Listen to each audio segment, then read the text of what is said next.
کنفرانس در سنای آمریکا درباره تحولات خاورمیانه، ایران و اشرف. واشنگتن، 19 می 2011، 29 اردیبهشت 1390.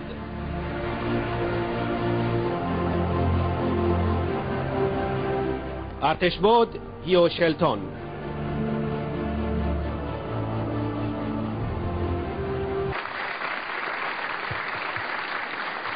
Thank you very much. Thank you. And good afternoon, ladies and gentlemen. It is indeed a pleasure to be here in Washington, D.C. with you today and to join such a distinguished group of colleagues. When you look at this group, you see they are very varied in background, political parties, etc., but we all share one thing in common, and that is we believe that the MEK should be taken off of the FTO list today.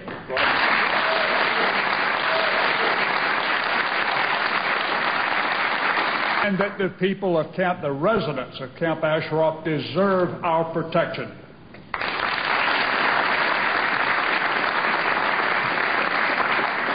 On the 8th of April this year, we all witnessed, in the middle of the night, the Iraqi forces invading, 2,500 members of the Iraqi forces invading Camp Ashraf and killing and severely wounding innocent civilians.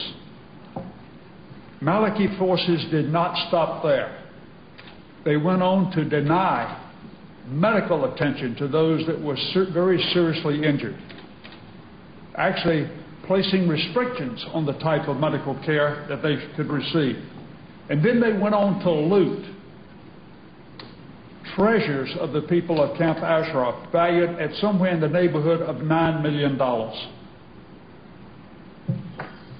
They restricted the residents of Camp Ashraf from going to the cemetery to bury the dead.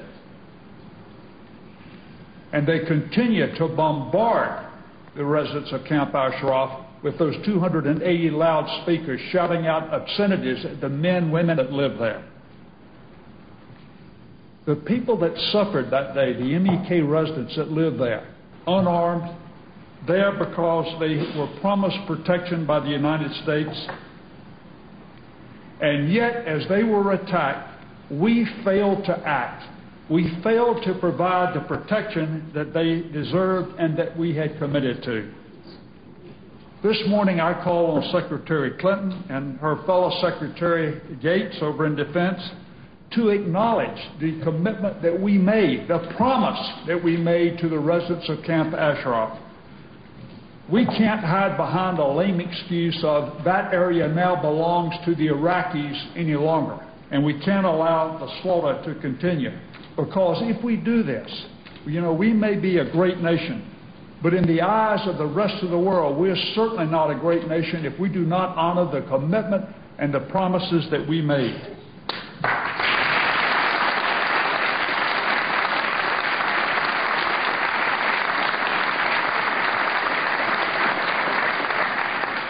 And we actually dishonor the thousands of American troops that died or were severely injured there to provide Iraq with an opportunity to have a safe, secure, and stable environment when now the government that we have left them with has carried out these vicious attacks against these unarmed civilians living there with the promise of protection from the U.S. As a former leader of our armed forces, I can tell you I am not only embarrassed, I am frustrated by what has been allowed to happen, and that it has been allowed to happen without consequences, undeniable, unexplainable as to how we could allow that to take place.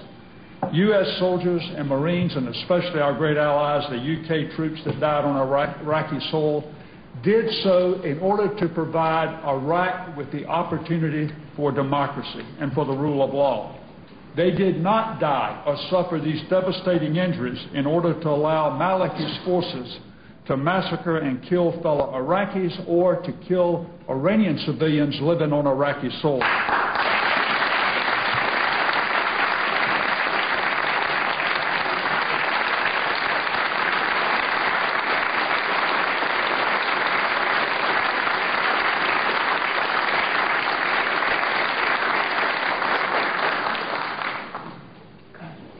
These Iranians, members of the PMOI or MEK, were guaranteed protection by our forces, and their sole aim is to bring their homeland the same freedoms which we fought for in Iraq.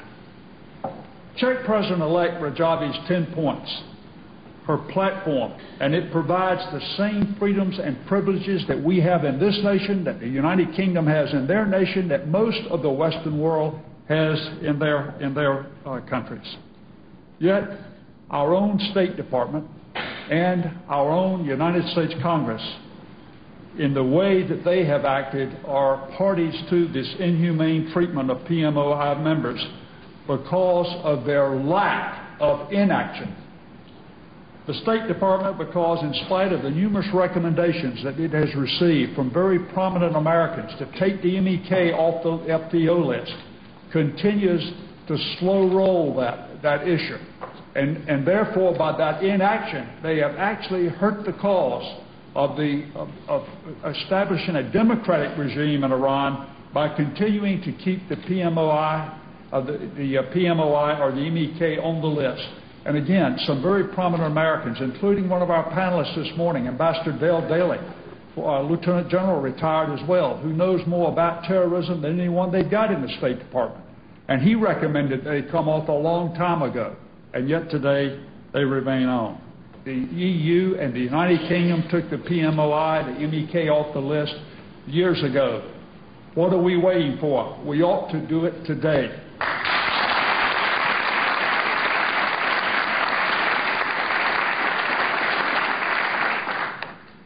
As one of my fellow colleagues mentioned earlier, they were placed on, the MEK was placed on the list in the 90s in the hopes of appeasing the current Iranian regime.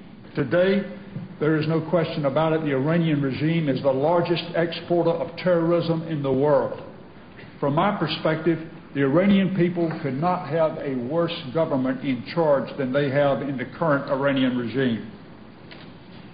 Yet, by keeping the MEK on the terrorist list, we in fact weaken the support of the most vital organization around that could bring about change internal to Iran.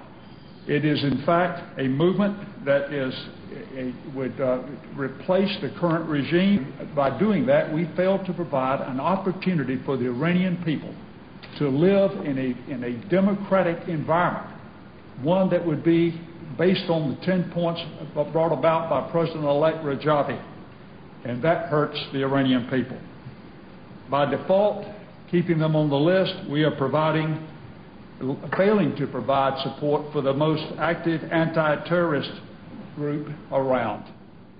I think that today, as we know, Iran has a much stronger and concentrated nationalism than any other country in the region. Iran, the people inside of Iran today know that, and that's why they fear the MEK. If President Maliki is so weak that he can't control his own forces inside of Iraq, and in fact is going to use his forces to attack the innocent people in Camp Ashraf, then we in fact should view him, as Congressman Kennedy said, as being the same mold as another Saddam Hussein. We should in fact recognize that he is nothing more than a puppet of the current Iranian regime. And consequently, we need to bring all of this together. And the way that we do that is by removing the MEK off the FTO list and by using the power within our State Department, within our Congress, to encourage the State Department, if you will, to get off their rear end and change this designation so that we in fact have an organization that is recognized as one that is anti-terrorist and can help the Iranian people.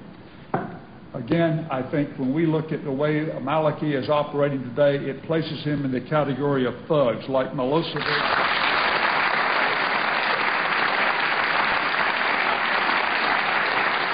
Today, hopefully, when President Obama addresses the nation, we will hear words that will give us some insights into where he's headed.